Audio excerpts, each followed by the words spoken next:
Hello everyone, my name is Carlos. Welcome to It's Complicated. Today I'm going to show you one of the most amazing sub $500 automatic divers that you can buy right now. The Countycomm Maratac Dc-50.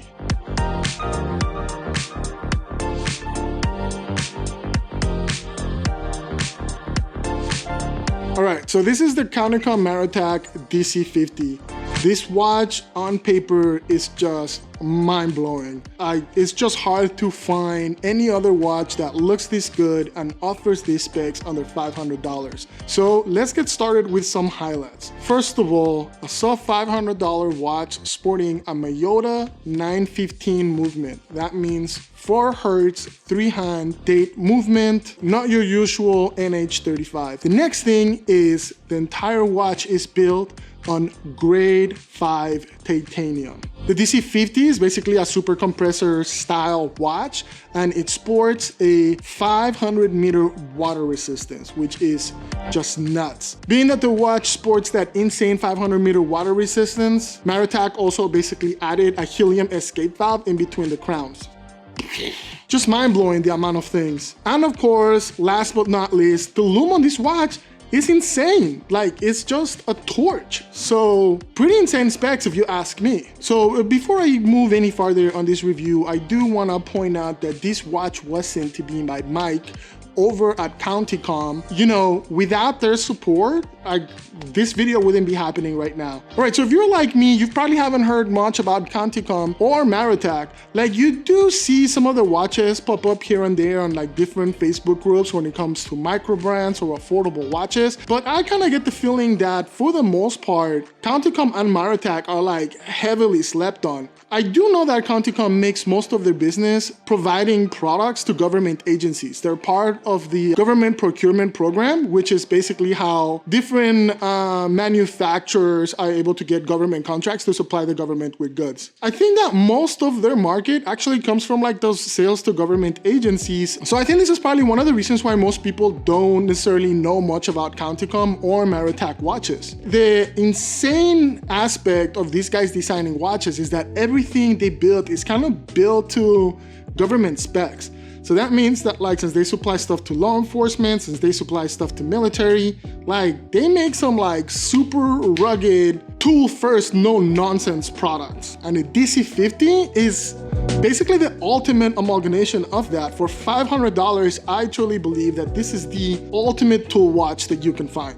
Hey guys, if you're enjoying this video, please take a second to like the video, subscribe, leave me a comment. All of those things make a big difference in encouraging me to continue to make this content. Please, you guys know how YouTube works. Show me a little bit of love and do all of those things for me. Now back to the video. Okay, so it's customary on my watch reviews that I usually start with the whole fit and finish spiel. So let me tell you a little bit about the fit and finish of the Dc-50. For the most part, this is not like a very luxuriously expensive finish watch. The entire finish is basically either brush or satin across all of its surfaces. You're not really gonna find anything polished on this watch. Now, I do think that this serves two purposes. I think that part of it brings down the cost of manufacturing because you're just using one finish and you're not having to sort of keep those crisp transitions between, like, let's say brush and polish and satin. But also it really serves that idea of it being a tool watch really well. Because if you do happen to put some scratches in this watch, they're not going to show as much as on like the usual polished surfaces. So it's definitely a watch that's meant to be worn and to basically be out in the wild. The overall sort of shape of the case is pretty nice. You're not gonna see really any fancy bevels. It's all not necessarily sharp, but it's all really angular and pretty well put together. The end links are probably the first place where you start seeing really where some of the cost cutting sort of goes. And what I mean by this is the way that the end links are basically shaped. It kind of looks like they're hammered in versus sort of like milled, which I think sort of takes a little bit away from like the lines of the bracelet, but it's just also really common in watches of this price range. One of the really nice things about the bracelet is that unlike something like Helm, whether it's the Miyako or the Khuraburi, this watch does ship with a bracelet attached to it. So that means that like your end links, your spring bars, and your bracelet like do fit. So there's not going to be any surprises there like the Khuraburi, which was, I don't want to get into to it, but those end links were a pain in the ass to work with. All right, so let's get into the dial. And the dial is kind of a crazy one because it's not one that I was expecting to actually love so much. The dial is a very nice, very contrasty, legible black dial with basically white printed markers on it. And I'm not a big fan of printed markers. I kind of tend to see them as sort of cost-cutting measure. And you know what? One of the reasons why they might have done this is for cost cutting, to be completely honest, because once again, this whole watch with everything that it offers coming in under $500 is just bonkers. So this is usually something that I would have a little bit of a gripe about. But to be honest, once I took the watchmaker's loop to the dial, or even on the macro footage, when I saw just like how beautifully printed all of the markers and numbers are on both the inner bezel and the dial, like, this is one of the best executions that I've seen of that. When I look at it up close, like I'm assuming that they're printed, but like maybe they are overlaid. Like they have a very sharp and clean, like, I mean, it almost looks like they were cut out perfectly and then put on top, but they might be printed. But when you look at them up close, even though everything kind of looks flat to the naked eye, when you look at them up close, like they definitely look overlaid, which is something that's really strange. But it also allowed them to like pack like a ton of lume in this thing. So like this thing is an absolute torch. So overall, the dial, I think is, well, it's not usually the type of dial that I would gravitate to. I think that this dial in its practicality, its readability, and its overall sharpness and minimalism is actually incredibly cool and elegant. The colors that they chose are awesome. Like this orange against black, hands, bezel thing, like it just looks phenomenal. It looks really, really good. And then right around the 4 o'clock, you actually have the date. And one of the things that I think is brilliant about this date is that not only did they color match the date wheel with the dial, but it's like so subtly put in there. Like honestly, like I don't even see the date unless I'm looking for the date. And this is one of the first watches that kind of has that effect where like you might be one of those guys that's just like, I hate dates, I especially hate dates at like 4 o'clock. This one's not even 4 o'clock. It's like a strange sort of like, it's like at the 21-minute markers where the date is, but like it almost doesn't matter because that date, the thinness of the numbers and the color matching of date wheel has a way of like disappearing. So it doesn't really play in the overall aesthetic of the watch, but as a good tool watch, is definitely there when you need it. And that's something that like, I don't know if they did that on purpose, but I think that that is something that is really super cool about it. All right, so let's talk a little bit about the bracelet. The bracelet, just like the rest of the watch, is also made out of that grade 5 titanium. It's going to be super light, like insanely light. I think this watch is actually kind of top heavy, and I think that's not necessarily fault of the case itself, but it's more because the rest of the bracelet is so light that it kind of gives the watch a kind of a top heavy feel to it. The bracelet is pretty good for the most part, I have to admit. It is all completely satin finished, grade 5 titanium, much more resilient to scratching than grade 2, which is like the big complaint, and it has those self-healing properties to it. So I'm expecting that this bracelet's gonna look pretty good for some time. One of the cool things about this bracelet is that it has that screw system, so that if you want to resize the watch, as long as you have the correct screwdriver, it's relatively easy to like put that screw out, change some links, and get the bracelet to be the right size. But with that said, just one little disclaimer, definitely make sure to have the right screwdriver for this, because some of these screws for the bracelet are incredibly hard. So if you don't use the correct screw, like you might ruin the screw heads, and you don't want to do that. Like you want to take care of the bracelet. For the most part, the bracelet is also very fluid. One way in which this bracelet is different from the Helm Khuraburi that I reviewed in the last video is that it doesn't actually have like that independent middle link, which I actually find to be really nice. I think that that's always when every single piece of the bracelet is actually separate. It gives it an extra flexibility, and it seems like they went the extra mile to machine it. So this one's not like that. Like the middle link is part of those other links. So it's all just kind of one big solid piece. But with that said, it is pretty flexible, it's very comfortable, it doesn't pull any hairs. I think that for what it is, I'm really happy with the bracelet. So let's move over to the clasp. The clasp is also built on titanium. The actual folding part of the clasp is milled, but the actual out covering where the push buttons are, that seems to be stamped, which is kind of a bummer.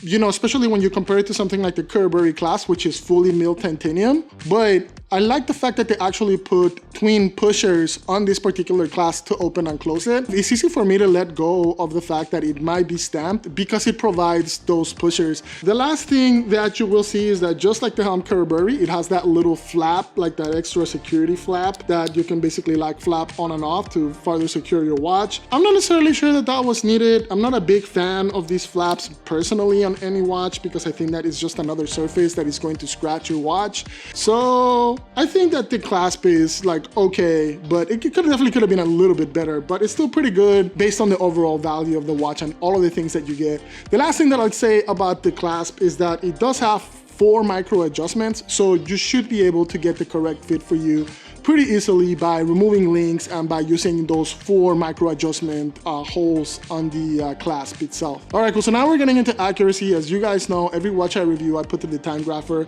Now it's important to know that the time grapher is not the ultimate truth or the complete truth about the performance of a particular watch. It just gives us an idea of the health and the potential of the movement, but you won't really know how accurate this watch is until you wear it on the wrist. All right, so I tested the accuracy of this watch across all 6 positions. For the most part, the movement was pretty healthy.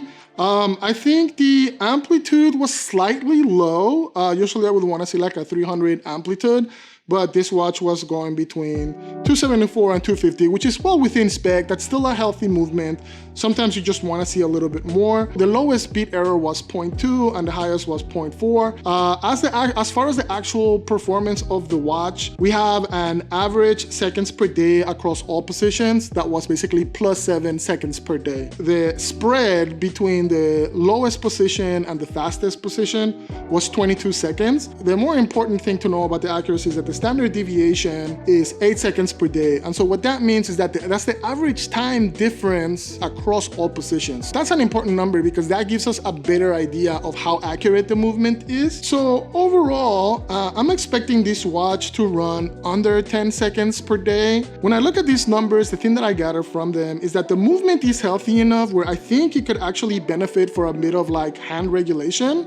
And I think that if I was able to do some hand regulation on it, I could get the standard deviation to be closer to 7 seconds and an average daily time of maybe 1 + 1 second per day, maybe a little bit less. This is when we get to the fun part and we talk about the specifics of the price. So this watch right now is retailing on the Countycomm website for $499.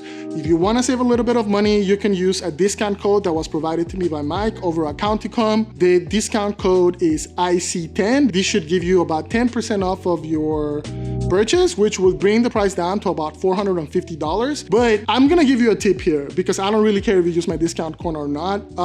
If you sign up to the Countycomm mailing list, which I signed up through my process of connecting with them to get this watch for review, like I got an email today where they were actually giving 15% off coupons. So I think that if you sign up on the mailing list, you can actually get a discount code that's better than mine. The one that was being offered today was 15%. So that would have put the watch at around $420 with free shipping, which is insane because if you look at something like the Khuraburi TI, the Khuraburi is $410 after shipping. So for $10 more, you can get that helium escape valve. You can get that ceramic bezel. You can get that grade 5 titanium. You can get that Mido 9015. You get that more complicated inner rotating bezel mechanism with a secondary crown. Like honestly, like this is a watch that if I would have seen this watch before I got the Khuraburi, like I probably would have gotten this watch over the Khuraburi. All right, so let's wrap this up with the usual likes and dislikes. So the likes, the grade 5 titanium is awesome. After wearing the Khuraburi and also wearing this watch for a couple of days,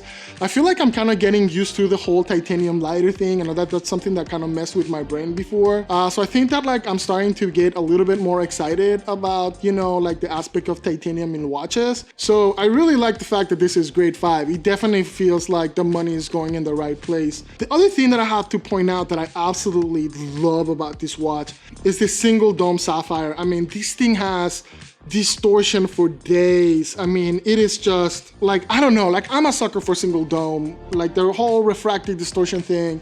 I'm a big fan of it. If you don't like it, then just know that this is a big part of this watch. I love it. So like if you like that distortion, that thickness, that whole vibe, that heavy rounded crystal brings to the table, then I think that you might love that too. And I said, like, that's probably one of my favorite things of this watch. It's just this single dome sapphire is amazing. The other thing is, like, honestly, I love the color blocking on this. The black and orange is just so freaking legible. I feel like it's fun. I feel like the minimalist aspect of the whole dial makes it very elegant. And it's just, I mean, this thing is just a looker. It looks really well. I really like the printed markers on this because they're just so sharp and so clean, and they're just thick with Lume paint. So overall, like, as a whole package, like, this watch is just cool. Like, I love just everything about this watch. Okay, so I know that I just said that I love everything about this watch, and it might sound a little bit contrarian, but it would be like dishonest of me to not share some gripes, because no watch is perfect. Like, if you found the perfect watch, you're probably dead and in heaven if you're a watch collector, because that's just part of the sickness, right? We're always chasing that perfect watch. So obviously this watch is not perfect. There's a couple of things that I would ding it by. The second hand doesn't have any Lume on it, and this might seem like I'm nitpicking, and I am, but I think there's a missed opportunity here, and that's because part of being a diver means that technically, if you're underwater, having Lume on the second hand is what lets you know that your watch is still working underwater. So that's one thing that this watch doesn't have. So even if they wanted to ISO certify it, like, it just doesn't meet the criteria to be ISO certified. Now, I kind of struggle with this because I don't dive, so this is not a problem that's ever going to really affect my life. But it's one of those nerdy things that you know about divers, right? That when another diver doesn't really have it, it kind of takes a little bit from the diving utility. The other thing that I would kind of ding this watch on is those screws on the bracelet. They're really tough. So I think that paying a little bit more attention to the screws, because the screws are, that's one thing that everybody's gonna do. They're gonna take some screws out to resize the watch. The only other complaint that I have about this watch is the packaging. And so the watch ships in this orange and clear plastic toolbox. It's like a little toolbox for your watch. Like, the concept, I like it. I feel like I get it. It's a tool watch, so deliver it in a toolbox. I think that the clear part of the packaging was kind of a bad move. And this is because there's basically no soft material there. So once you take your watch out and you've taken all the stickers off, you're very unlikely to use this box again. So I would have liked to see this toolbox maybe just be completely orange and then have foam on both sides of the kind of swinging doors, so that we could actually use this box as storage without having to worry about, you know, about damaging the watch. With that said though, I do want to point out the packaging is perfectly fine for having the new watch shipped to you, because it is just so well wrapped and so protected that it's going to be fine. I think that those are pretty minor things. These are just like minor dislikes. I mean, this is a deal, man. Like, you know, they make a limited supply of this, so if you're interested, honestly, I would snag one immediately because they're worth every penny. All right, guys, so please tell me what you guys think about this watch. Do you guys agree that, like, this is just a phenomenal price for the insane specs that you get on this guy? Let me know what you guys think about that. Leave me a comment if you get a chance. As usual, like and subscribe, do all of that stuff. You guys know how YouTube works. Thanks for watching, guys. I really appreciate it, and I will see you in the next video. See you.